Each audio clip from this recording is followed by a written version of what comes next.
Right as I was about to take my first bite of Thanksgiving dinner, I got a text. Don't eat anything. Trust me. My name is Maggie, and that message may have saved my life. Would you still sit at the table, or would you run? I'd love to hear what you would have done. I had been watching the light catch on the silver rim of my fork, the way it always did at my son's Thanksgiving table, when the buzz of my phone startled me. It was tucked under the corner of my napkin, away from the children's reach and out of sight of Vanessa's vigilant eyes. One small vibration, then a second. I slid the phone toward me, hiding my movement behind the napkin embroidered with autumn leaves. A single message filled the screen. Don't eat anything, trust me. The words seemed to leap, heavy and cold, across the glowing rectangle.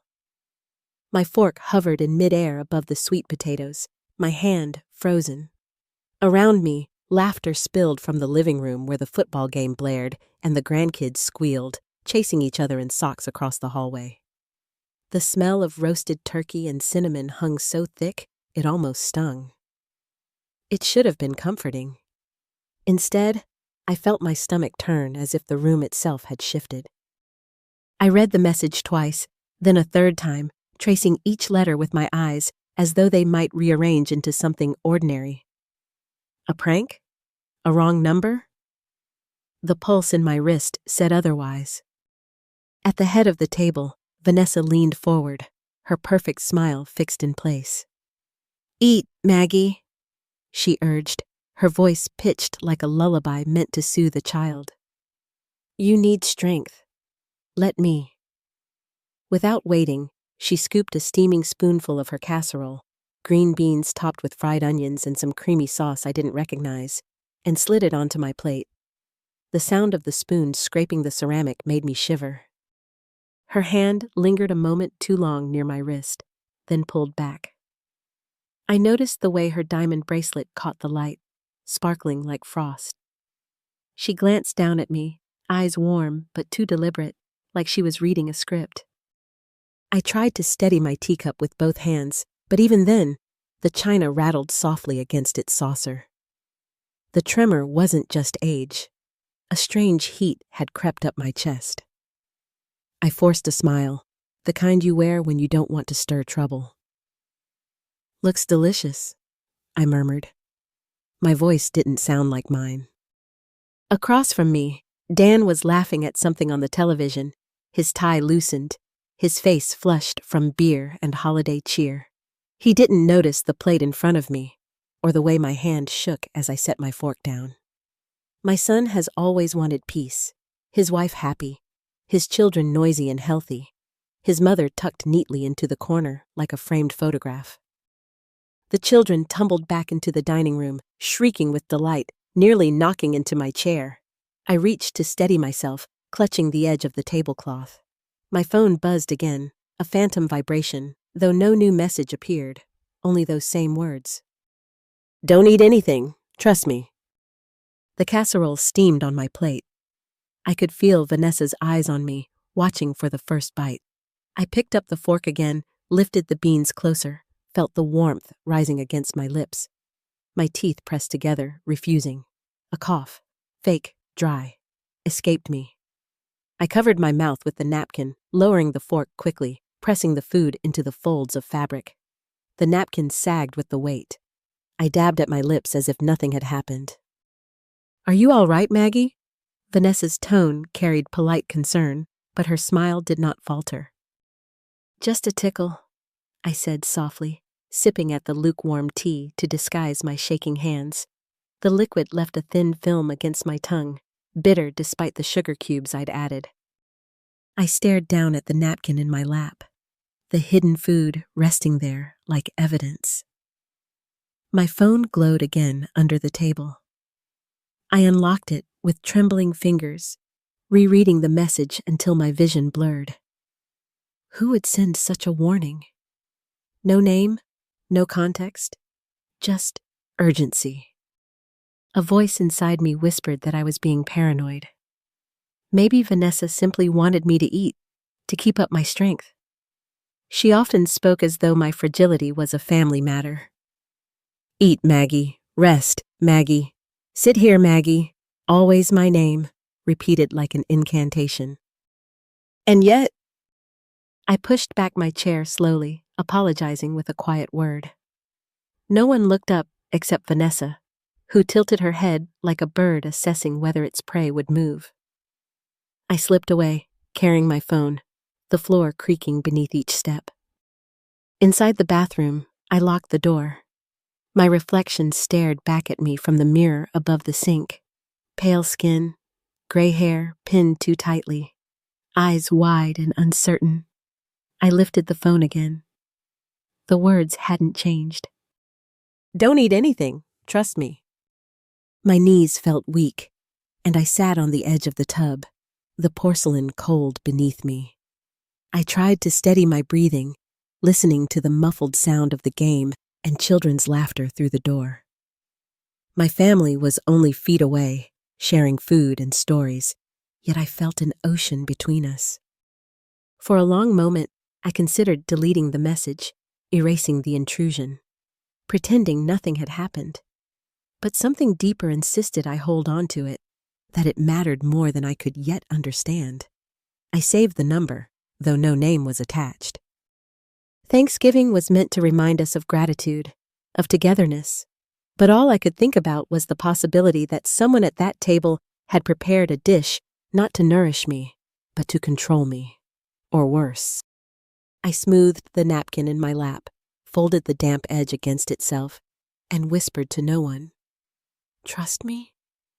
My voice trembled, almost pleading. When I returned to the dining room, the casserole still waited on my plate, untouched except for the small mound hidden in cloth.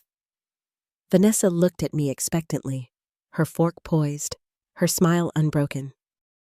I sat down, my hands folded carefully, and forced myself to match her smile. But inside, I felt the message burning. I should have felt grateful for family that night, but all I could think was, someone wanted me safe from the very meal my daughter-in-law prepared. By December, I had started writing everything down, because I no longer trusted my memory or the food I was given. The notebook wasn't new. I found it buried in the drawer beneath my good tea towels, the ones embroidered with autumn leaves I no longer used. Its cover was soft from age, once blue, but now washed gray like the sky outside my kitchen window. My husband had bought it years ago for grocery lists. Always keep records, Maggie, he used to say when I'd grumble about bills or forget appointments. Memory can be kind or cruel. Ink doesn't lie. Now, I dated each entry carefully in the upper right corner of the page, just beneath the header I'd printed in block letters. Food, notes, symptoms. On December 2nd, I wrote, Vanessa dropped off meals again. 3 containers. Chicken pot pie, squash soup, and something labeled power lasagna. Heated squash soup for lunch. Mild dizziness, 20 minutes later. Light nausea. Drank ginger tea. Felt better by 3 p.m. My pen, an old ballpoint with the bank logo half rubbed off, scratched hesitantly across the paper, the ink occasionally fading. I underlined power lasagna twice. The name alone unsettled me. Who adds power to lasagna? Vanessa did, with her curated language and sterile, over-cheerful tone. She made everything sound like it belonged in a magazine ad. That morning, she had arrived unannounced. Again. I watched from the kitchen window as she pulled up in her Lexus SUV, perfectly parked, as always. Her hair was swept up in a twist, gold earrings catching what little gray light filtered through the trees. She wore lipstick even in winter. Hi, Maggie, she chirped as she stepped into my kitchen like it still belonged to her. Thought I'd stock you up again. These are all labeled. Just pop 'em in the microwave, 3 minutes max. I nodded, wrapping my cardigan tighter around me. The heat had kicked on only minutes before, but the linoleum still bit cold against my feet. She lined the containers up on the counter, each one sealed and marked in her neat, looping handwriting. Chicken pot pie, heat for 3 minutes. Power lasagna. Do not refreeze. Ginger tofu. I even added turmeric. It's good for joints, she added, pressing the lid of one container down firmly, as if sealing a secret inside. I thanked her, as I always did, and walked her to the door. She kissed the air near my cheek, then turned and walked briskly to her car. From the porch, I could see the red taillights disappear through a veil of light snow. Back inside, I took my time arranging the containers in the freezer. I stared at them for a while, as if expecting them to blink. Then I opened the notebook and wrote everything: arrival time, contents, instructions, even how long she lingered. The next day, I heated the chicken pot pie. I waited. 10 minutes in, a wave of dizziness swept over me. It passed quickly, but I noted the exact time, the sensation, and what I'd eaten. December 3rd, chicken pot pie. Ate half. Dizzy spell. 2:20 p.m. Eyes felt heavy. Better after tea plus rest. It could be age. It could be coincidence. But I'd never been one to jump to conclusions. That's what made it scarier. How I'd begun to suspect patterns, yet kept trying to disprove them. I wanted to believe the best, but ink was starting to suggest otherwise. By December 6th, I had 6 pages of notes. That Friday morning, Nancy came by. She was my visiting nurse, a quiet woman in her 50s with kind eyes and practical shoes. She never wore perfume, and I appreciated that. She knocked softly, the way she always did, and let herself in when I called. I was seated at the table, the spiral notebook open beside a cooling teacup, and tried to smile as if I hadn't just been rereading my own shaky handwriting for the 3rd time. "Morning, Maggie," she said, setting down her bag and slipping off her gloves. "Looks chilly out there." "Frost on everything," I replied. Even the mailbox squeaked when I opened it. Nancy chuckled softly and reached for my wrist. "Let's start with blood pressure today. You look a little pale." While she worked, her eyes flicked to the notebook beside me. I thought she'd ignore it, as she usually did, but her gaze lingered. "You've been writing a lot," she said gently. I hesitated, then nodded. "Just keeping track. Of meals. Of how I feel afterward." She didn't ask why. Instead, she finished with the cuff, noted the numbers, then glanced again at the open pages. Her voice lowered slightly. "Don't throw this away, Maggie." I looked at her, surprised. "You might need it," she added, folding her stethoscope back into the bag. She didn't say more, and I didn't ask. But the silence between us felt weighty, like we'd agreed on something without words. She left soon after, with a pat on my shoulder and a smile that didn't reach her eyes. That afternoon, I made tea again, but didn't heat any meals. I stared at the containers lined up in the freezer. The condensation on the plastic lids looked like sweat. I imagined them whispering, urging me to microwave, to consume without thinking. Instead, I took each one, power lasagna, ginger tofu, butternut soup, and placed them carefully into a large grocery bag. I carried them out to the garage, the cold air biting my fingers. I set them in the old mini fridge we never used anymore, and shut the door firmly. December 6th, 5:20 p.m. Moved meals to garage, did not heat. Will observe if dizziness continues without eating them. That night, I wrapped myself in a quilt, sat by the living room window, and listened to the distant sound of tires crunching over snow. I didn't turn on the TV. I didn't want noise. Just the steady hum of the refrigerator, the rhythm of my pen against paper, and the truth growing louder in my spiral-bound pages. For the first time since Thanksgiving, I hadn't followed Vanessa's instructions. And the quiet that followed felt like power. The hum of the garage freezer became my nightly lullaby. It was late December, and the world outside had turned to ice. Snow gathered in soft mounds along the sidewalks of my Cincinnati neighborhood, muting the sound of passing cars. Christmas lights blinked faintly in distant windows, cheerful but somehow mocking. Inside my house, warmth pooled unevenly, especially now that I kept the garage door cracked to let in the cold. I wanted those containers frozen solid, untouched, preserved. My spiral notebook lay open on the kitchen counter, the ink fading where I'd traced the date and time of each meal Vanessa had delivered. Chicken marsala, creamy, odd smell. Butternut squash, sharp aftertaste. Macaroni bake, left tongue numb. I documented it all, not because I was obsessed, but because I finally believed myself. That belief had cost me sleep and peace. I didn't know who had sent the Thanksgiving text. I still hadn't deleted it. I kept it like a pressed leaf between the pages of my phone, checking it sometimes, reading the 5 words, "Don't eat anything, trust me." The mystery had gnawed at me like a loose tooth. It wasn't Dan. It wasn't one of the grandkids. My brother had passed away 2 years ago. I went through the numbers in my contacts again and again, trying to make sense of it. But some part of me, stronger than fear, was grateful. Someone was trying to protect me, and if they were right, someone else was trying to harm me. I wore my wool coat indoors now, layered even while cooking tea, because I didn't want Vanessa to ask why the garage was always so cold.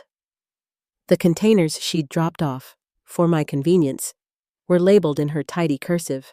Lunch, microwave 3 minutes. Dinner, 350 DF, 20 minutes. Her handwriting reminded me of wedding invitations, falsely elegant. She knocked that morning, balancing a Trader Joe's bag in one hand and a teacup in the other. "I brought you your favorite," she said brightly, brushing snow from her shoulder. "Sweet potato casserole, with the crunchy top, remember?" She set the bag on my counter, her movements deliberate. I noticed she didn't remove her gloves. "You're looking tired, Maggie. Are you eating enough?" I nodded vaguely. "Yes, thank you. That casserole is thoughtful." Her lips tightened. "I'll be back Friday to check in." The door closed behind her with a hush. I didn't move until I heard her car roll out of the driveway. Then I slipped on Dan's old gardening gloves, grabbed a pen, and wrote in my notebook, Deckage 22. Sweet potato, foil lid, faint cinnamon scent. Container cold, not opened. Freezer, shelf 2. I walked to the garage and placed the dish beside the others, arranging them like patient files. I even labeled the shelf with Post-its. Deck 12-15, Deck 16-19, Deck 20 today. The freezer had become a strange museum of my meals, each one sealed, frozen, catalogued. And maybe poisoned. I didn't know where the line was between paranoia and prudence. All I knew was that the casserole made my palms itch just looking at it. That afternoon, I made a call I had been avoiding. Ruth Gallagher answered on the second ring. "Ruth, it's Maggie Caldwell," I said, lowering my voice, though no one was home. I need legal advice, and I need you to promise not to tell Dan." A pause. "I remember you, Maggie, from Harold's will." "Yes, that's part of why I'm calling. I think something's wrong with my power of attorney." Ruth didn't sigh. She didn't ask if I'd been taking my medications or if I was feeling overwhelmed by the holidays, like my doctor had. Instead, she said, "Can you come in tomorrow? First appointment." I felt tears sting behind my eyes. "Yes, I can." The next day, I wore my old church coat and packed 2 containers in a cooler bag, double-sealed. One was untouched, the other had 2 bites taken from it. I had spit them into a napkin. I didn't want to waste time proving my instincts. I wanted someone official to care. Detective Carla Ruiz had tired eyes and a calm voice. At the precinct, she didn't flinch when I explained my suspicions. When I slid the container across the table, she slipped on gloves and opened it carefully, labeling it with a Sharpie. Exhibit A. "You're doing the right thing," she said. "Let's treat this seriously." It wasn't reassurance. It was affirmation, the kind I hadn't gotten from Dan in months. When I returned home that night, the house felt colder than the garage. Dan was in the living room, flipping through the mail. He didn't look up. "You went to the police?" he asked, his tone sharp. I needed someone to listen. He tossed the envelopes onto the coffee table. "You're being dramatic, Mom. Vanessa's doing her best. She's not feeding herself the things she gives me, Dan. He rubbed his face. I can't do this tonight. I started up the stairs when I heard him hiss. You're going to push her away. I paused. Maybe she needs to be pushed. He didn't answer. That night, I found a teacup on the kitchen counter. One I hadn't used. It still had a smudge of lipstick on the rim. Vanessa had been here, alone, again. It was nearing midnight when I overheard them. Their voices filtered through the floor vents while I lay in bed, unmoving. She's getting worse, Dan whispered.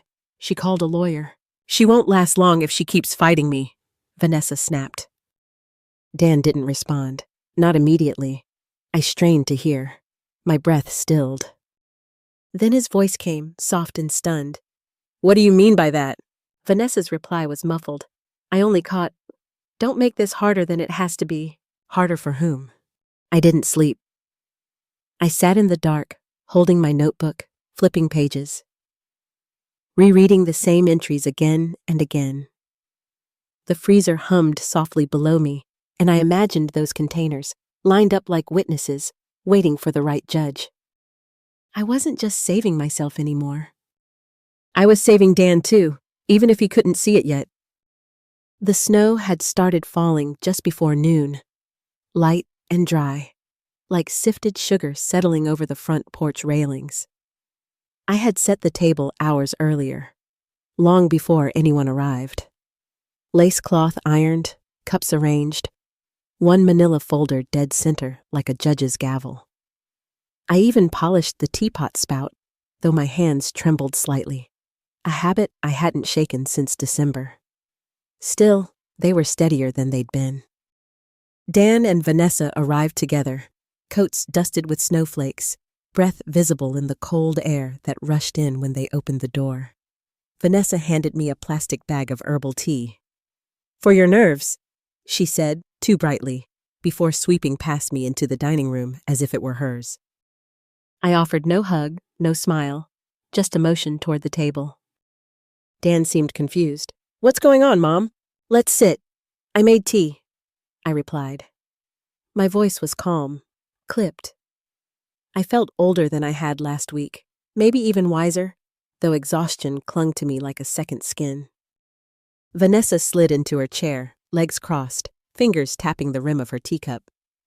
So formal, Maggie. What's the occasion? I sat at the head of the table, facing them both.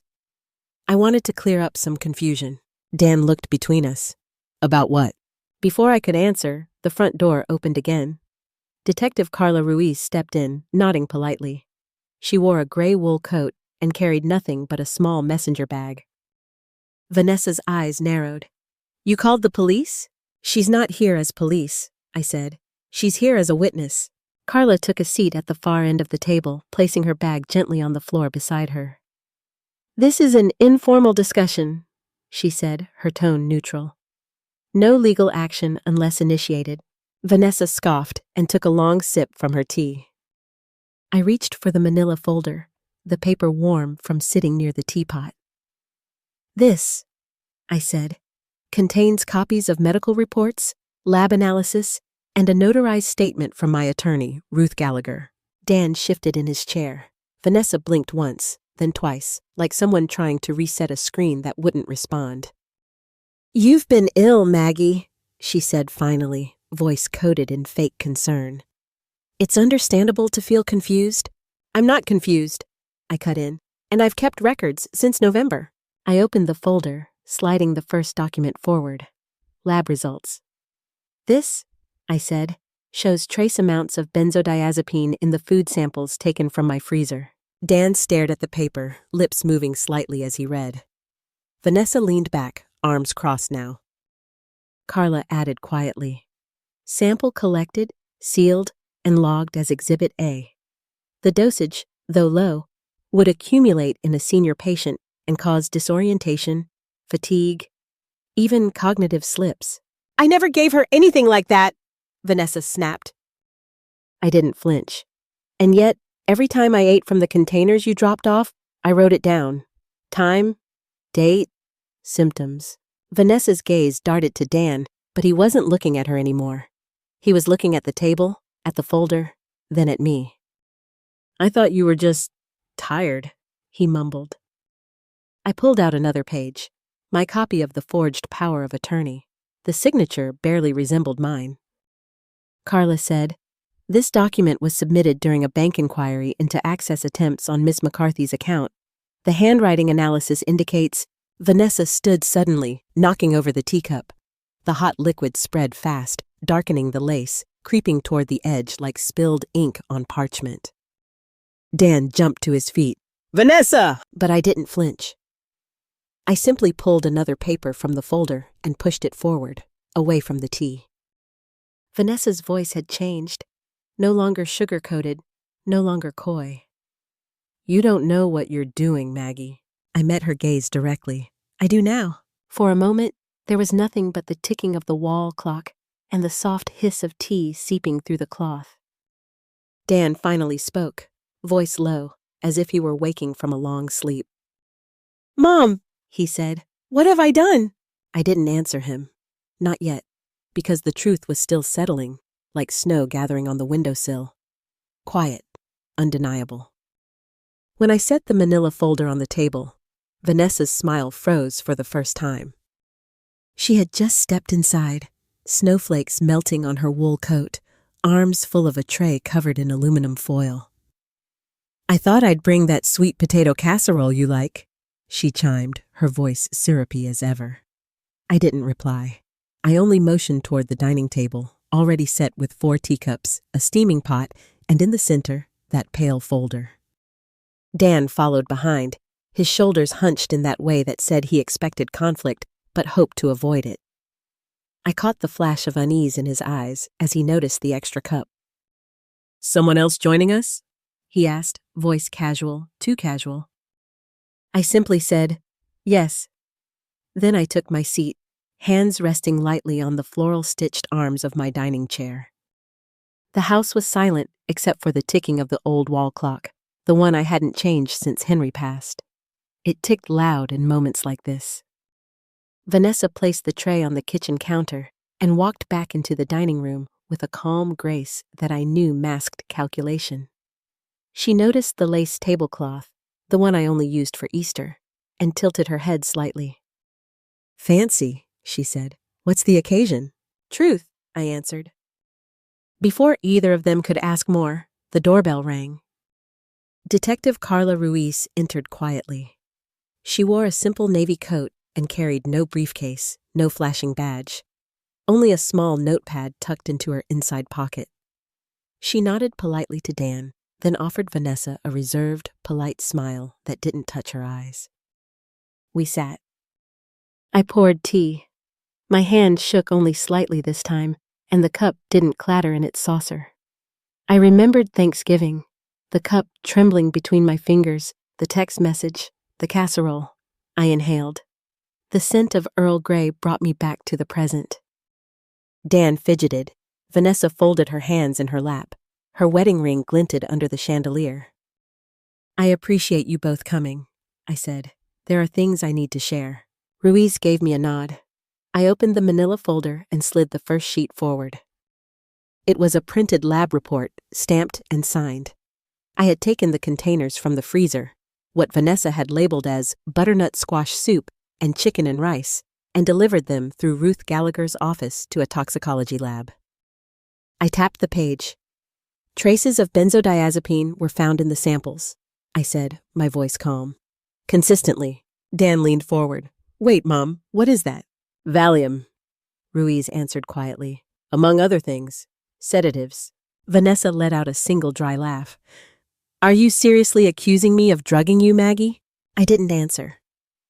I reached for the next document, a copy of a power of attorney form, forged signature, dates that didn't line up with my doctor visits. Ruth's legal brief annotated the inconsistencies in red ink. Dan read the first few lines and frowned. This says you gave Vanessa full medical and financial authority." "I didn't," I said. "I never signed that." "Then how—" "It was filed," Ruiz said, "under a notary's name who's since come forward. Said it was submitted without her verification." Vanessa's voice went sharper. You've gone through my paperwork? This is outrageous. Dan, you can't let her keep dragging us into these. I asked Ruth to review it.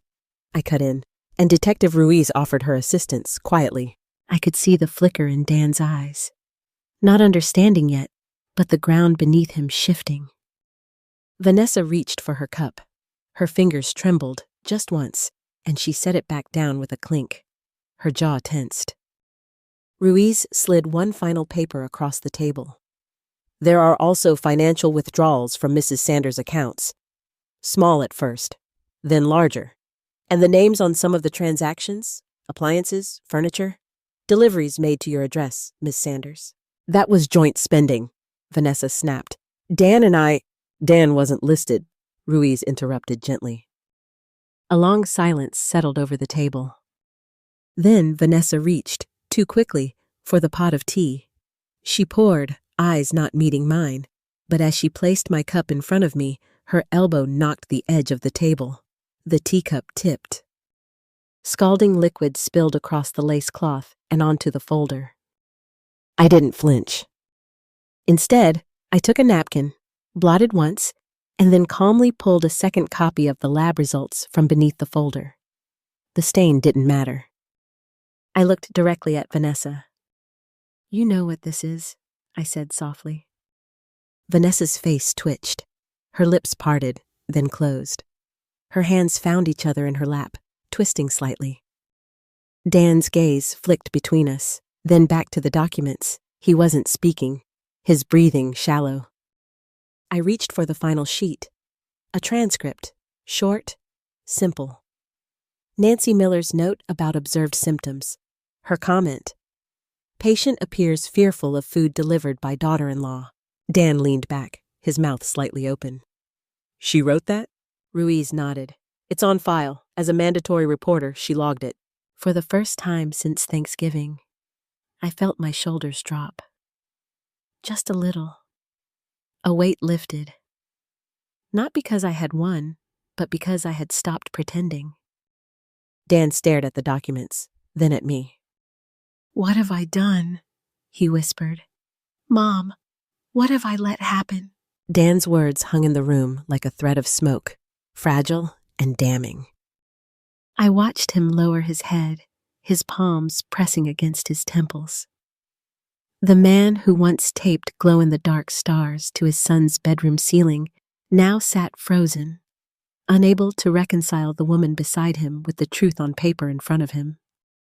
Vanessa spoke, but her voice had changed. It was quieter, colder. So what now, Maggie? She said, without looking at me. You want to press charges? You want to make a spectacle? I didn't respond right away. Instead, I reached for the lace edge of the tablecloth, smoothing it where the tea had spilled. A dark ring had begun to set in near the center. I want you to stop pretending, I said finally. To stop talking to me like I'm a burden you can decorate over with casseroles. She scoffed, but Ruiz cut in. Ms. Sanders, you should know this is still under review, but you're not under arrest, yet. We're investigating further. Vanessa's head snapped toward her. So you have nothing? No, Ruiz said evenly. We have enough to keep going. I stood up. My knees creaked, but I didn't lean on anything. For the first time in weeks, I didn't feel like I was made of glass. I looked to Dan, who still hadn't met my eyes. Your father once told me, I said quietly, that trust isn't something you declare. It's something you defend. Quietly, consistently, day after day. I walked to the sideboard and picked up a small plastic bag containing one of the freezer containers, the last one I'd saved. It was half thawed, condensation gathering along the sides. I held it up. This is what trust looks like when it's broken and frozen and wrapped in labels that say, Love, Vanessa. Dan finally looked up. His eyes were rimmed red. I didn't know, he said. I know, I replied, setting the container down. Vanessa stood, straightening her coat. This is a witch hunt, she snapped. I've done nothing but care for this family. If you want to tear it all down, go ahead. But don't expect me to stay for it. She started for the door, but Ruiz stepped slightly in her path. You're free to leave, Ruiz said, but I'd recommend you don't leave town. Vanessa's eyes narrowed, and for the first time, I saw something unguarded flicker across her face. Not panic, not even shame, just exposure. The way a mask looks when it knows it's no longer hiding anything. She brushed past Ruiz, yanked open the door, and walked into the cold January afternoon. The house was quiet again. Only the tick-tick of the wall clock and the faint hiss of the radiator filled the air. Dan still sat at the table, staring at the papers. He reached for the edge of the lace, gently fingering the scorched patch where the tea had landed. I let her do this, he said, not to me. I let her manage everything. I thought it made things easier. It did, I replied, for her. He nodded slowly. Then finally, he turned to me. What do we do now? I didn't answer right away. I walked to the window and pulled the curtain aside slightly. Outside, the sidewalk was dusted white. The snow had stopped. A neighbor across the street was hanging wind chimes on their porch. We begin again, I said. Dan stood. He reached for his coat, then stopped. You need anything before I go? I shook my head. Check in with Ruth, I said. She's helping with the bank accounts, and tell Nancy thank you if you see her. He nodded quietly. Then, before walking out, he turned to me. I'm sorry, Mom. I said nothing, just gave a small nod. After the door shut, I gathered the documents back into the manila folder and wiped the edge of the table one more time. The lace was stained, but intact. I poured myself a fresh cup of tea. My hand was steady now. As I sipped, I opened the spiral notebook beside me and wrote one line. Today, the table was mine. The courtroom smelled of polish and paper, but all I could hear was the pounding of my own heart. The old oak benches creaked as I settled onto the front row beside Ruth Gallagher. She didn't say much, just tapped her pen twice against the worn leather folder on her lap and gave me a quiet nod. It was enough. I gripped the handle of my thermos with both hands, feeling the warmth bleed into my palms. Outside, spring sunlight cast long beams through the tall windows, but inside, the air was still. Heavy. Somewhere behind me, a neighbor cleared his throat. A baby let out a muffled squeak before being hushed. The courtroom, though modest, suddenly felt cavernous, like every echo was being recorded in some sacred book. The bailiff called the case. State of Ohio versus Vanessa Carter. My daughter-in-law didn't look at me as she walked in with her lawyer, but I noticed the angle of her chin, higher than usual, like a curtain rod trying not to bend. Her heels clacked too fast, and her eyes flicked toward Dan, who sat 2 rows back, his tie crooked, his mouth tight. Ruth rose when the judge gave the signal, calm, deliberate. Your Honor, she began, we're here to request immediate revocation of the power of attorney granted to the defendant, Vanessa Carter, due to evidence of undue influence and suspected endangerment of my client, Margaret Carter. I tried to steady my breath as Ruth handed over the folder. From it, she pulled copies of freezer logs, dated labels I had photographed, spiral notebook entries in my own shaky handwriting. She even included Detective Ruiz's report, which described our meeting in careful, measured language. I was grateful for that. It gave form to what had often felt like fog. The judge leafed through the papers slowly, nodding now and then. Is the spiral notebook present today? He asked, peering over his glasses. It is, Ruth replied, lifting the evidence bag. Exhibit C. And there it was, my cheap, lined spiral notebook sealed in a plastic sleeve. Years ago, I would have been embarrassed by my messy scribbles, the uneven letters where my arthritis flared, but today, that notebook felt like armor. Vanessa's lawyer stood, all polished confidence. Your Honor, my client maintains that any actions taken were in the best interest of Mrs. Carter, who, let's be frank, has exhibited signs of confusion. She's elderly, she lives alone. Isn't it prudent to monitor her food, her finances? I saw Vanessa nod subtly at those words, lips pressed into something between a smile and a grimace. The judge didn't blink. The lab results indicate the presence of benzodiazepines in the meals provided to Mrs. Carter. That's not standard care. Ruth stood again. And the forged power of attorney was filed with the county office on January 3rd, without Mrs. Carter's knowledge or consent. Vanessa's voice cracked then. She gave it to me. She just doesn't remember. It was the first time she spoke. The courtroom hushed. She's senile, Vanessa snapped, louder now. She writes in that notebook like someone's chasing her. You can't take that seriously. All eyes turned to me. I didn't stand. I simply lifted my thermos and took a slow sip of tea. I'd chosen the blend carefully that morning, peppermint and lavender, for calm. Not that I needed it, not anymore. The judge cleared his throat. Mrs. Carter, would you like to make a statement? I stood. My knees didn't shake the way they used to. I had rehearsed this moment in the mirror, but the words didn't come out rehearsed. They came out quiet, but certain. For months, I thought I was losing my mind, I began. But I wasn't. I was losing control of my home, my health, and my name. That notebook, I pointed, wasn't paranoia. It was survival. I turned slightly, just enough to catch Dan's eye. He wouldn't look back. I wrote everything down because no one believed me, not even my own son. I sat down. Silence. The judge folded his hands. Given the totality of the evidence, this court finds sufficient cause to remove Vanessa Carter from her position as power of attorney, effective immediately. Criminal charges regarding endangerment and forgery will be reviewed in the upcoming hearing. His gavel came down with a single, echoing crack. It should have felt like victory, but the room didn't cheer. It just breathed, quietly. Vanessa didn't speak again. Her lawyer leaned in, whispering quickly. Bailiffs approached. She was not handcuffed, not yet, but her face had lost its smug sheen. She looked smaller, somehow. I caught Dan's silhouette as he stood. His hands hung uselessly by his sides. For a second, I thought he might walk out without a word. But then he turned. Mom, his voice caught. I let her control everything. I almost lost you. I didn't move toward him. I couldn't.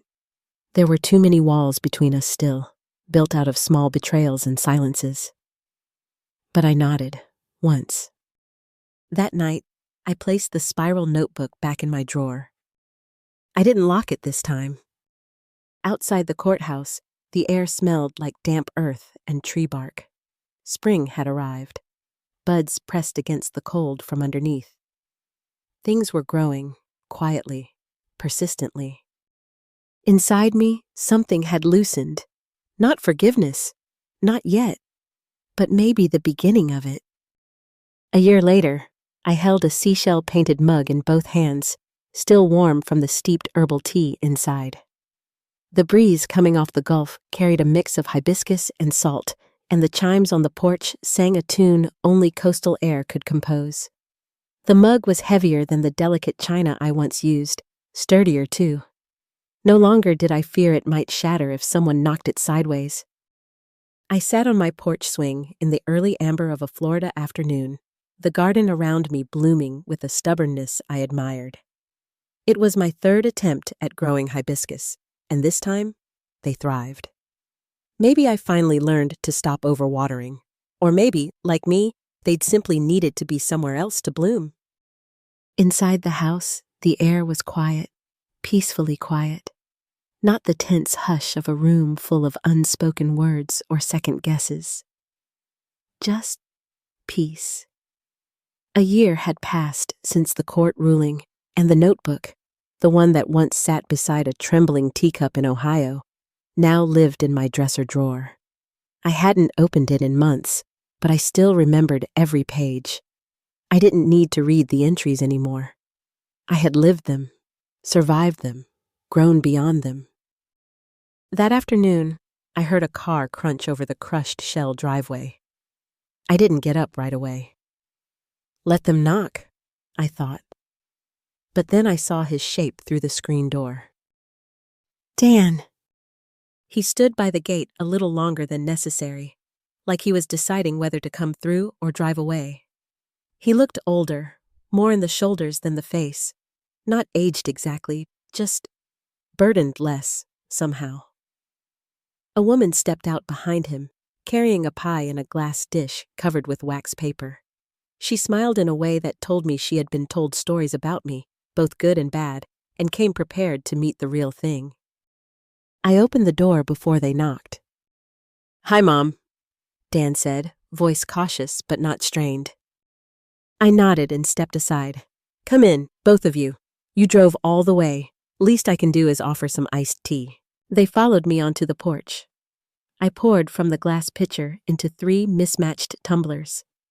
The sugar had settled a little, and I stirred it gently with a wooden spoon. Dan sat across from me, holding the cold glass between his palms like a peace offering. "This is Lila," he said, and the woman beside him smiled. "I've heard a lot about your garden," Lila said, eyes flicking over the blooming reds and yellows. "He wasn't kidding." I laughed softly. "He usually is, but thank you." We sat in a triangle of sunlight, sipping tea and listening to the rustle of palm leaves. The silence between Dan and me wasn't tense anymore. Just tentative, like a song we'd once known but forgot how to sing. He cleared his throat. "I wanted to come sooner. I just wasn't sure if I should." "You should have," I said, not harshly, just the truth. "But I'm glad you're here now." He set his glass down on the table. "Mom, I want to earn this back. You, me, what we had before. Everything." I looked at him for a long moment. The man who once stood beside Vanessa as I trembled with fear now looked like a boy again, eyes wide, hands unsure. I thought of the teacup she had nearly shattered, of the way he wouldn't meet my gaze in court, of the freezer humming in the garage like a silent witness.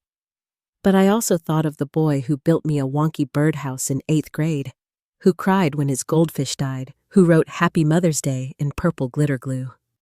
"I'm not going to open old wounds, Dan," I said finally, voice steady. "But I do want to heal, and you're still my son." His shoulders fell, relief flooding his face. He nodded, not trusting his voice. Lila reached out and touched his arm, quietly supportive. I liked her already. The grandchildren ran into the yard not long after, barefoot and laughing, their feet kicking up little puffs of dust on the stepping stones. One of them, a girl with wild curls, picked a hibiscus blossom and held it up like a trophy. I waved at them from the porch. "Careful with the plants," I said. "They bruise easily." "Like people," Dan added, and we both smiled. Later, as the sun dipped behind the roofline and painted the garden in honey and rose, I walked them to the car. Dan hugged me a little too tightly, and I didn't pull away. "I'll call more," he said. "I'll visit." "I'd like that," I said. When the car disappeared down the road, I returned to my porch swing and sat back, letting the cushions cradle me. The wind moved the seashell chimes again, and I cradled the mug in my hands, still warm, still full. I thought back to the message that had started it all. Don't eat anything. Trust me. A stranger's warning. A lifeline wrapped in 10 words. I still didn't know who sent it. Maybe I never would. But it didn't matter. Someone had wanted me to live, and I had. I looked out over the yard where the children had run, the plants that had bloomed, the porch that finally felt like mine. I hadn't just survived. I had planted myself in new soil. And I was finally blooming. As the hibiscus swayed gently in the Florida breeze, I sat on the porch and realized, life isn't something to win. It's something to tend to, with love, quiet strength, and the boundaries that protect our peace. I've learned that silence can speak volumes, and that the truth doesn't need an audience to be real. It just needs us to honor it, even when no one else will. Love, even when late, can still return if we leave the door open through grace. If this story reminded you of someone you love, or a time you had to find your voice, I invite you to share your thoughts. Someone out there might need that reminder too.